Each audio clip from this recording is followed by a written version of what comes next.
Think about the last time you tried to build a new habit. Most people start by picking a finish line, losing 20 pounds, reading 30 books, or saving $5,000.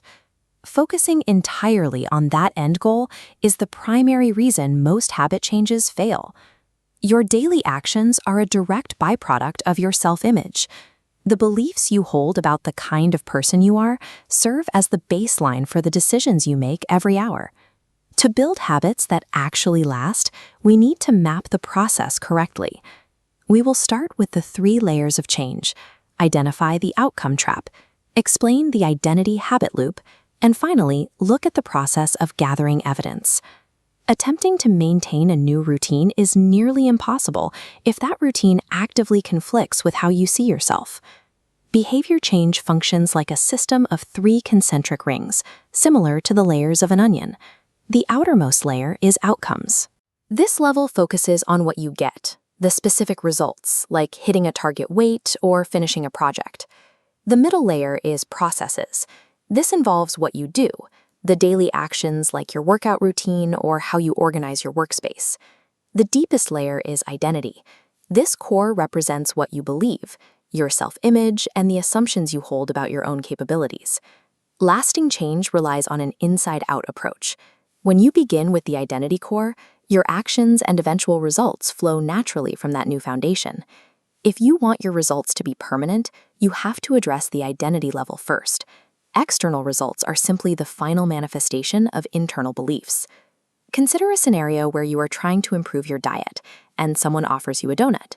Responding with, "I'm trying to eat healthy," reveals an outcome-based mindset.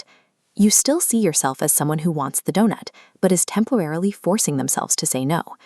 Compare that to the identity-based response, "I don't eat junk food." This shift indicates that eating the donut is no longer consistent with who you believe you are. When an action is tied to an identity you take pride in, it requires significantly less willpower.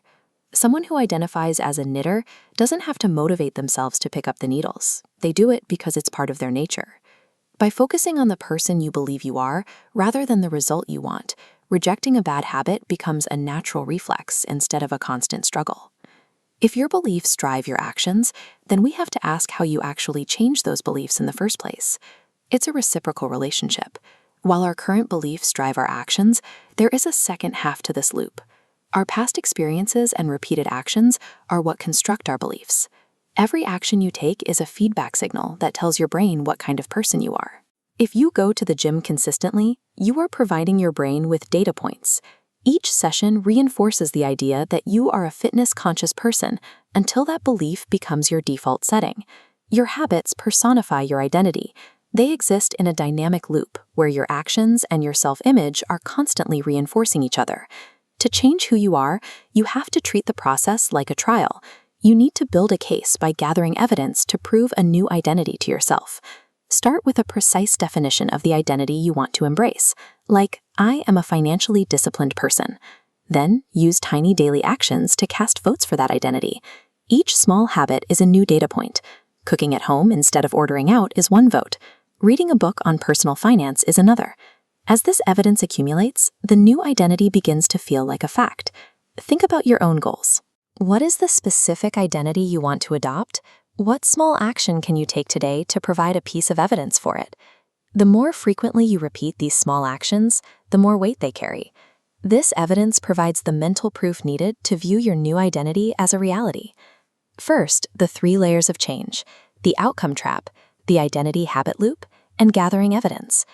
Instead of planning for what you want to achieve, decide who you want to become and use your daily habits to prove it.